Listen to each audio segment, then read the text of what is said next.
Feast of Tabernacles story.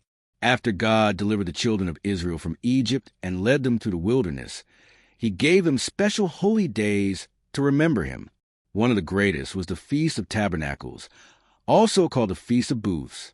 The Lord spoke to Moses and said, "The 15th day of the 7th month shall be the Feast of Tabernacles for 7 days unto the Lord." This feast was to be a time of joy, thanksgiving, and remembrance.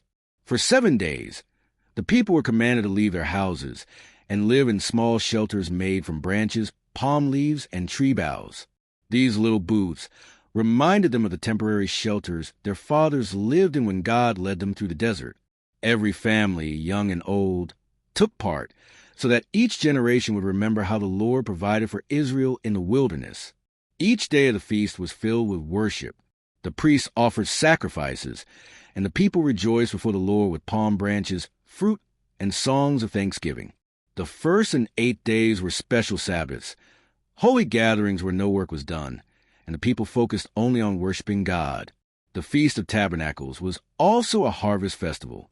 It came at the end of the year's gathering of crops, a time to celebrate God's blessings and give thanks for his provision. But more than food and harvest, it was about remembering that every good thing comes from the Lord. God explained the reason for this feast, that your generations may know that I made the children of Israel to dwell in booths when I brought them out of the land of Egypt. I am the Lord your God. So, year after year, Israel kept this joyful feast. They lived in booths, worshiped together, and celebrated God's goodness. The Feast of Tabernacles was not only a reminder of the past, but also a picture of hope, that God would always dwell with his people and supply their every need. Sparkle's Happy Feast of Tabernacles. Sparkles.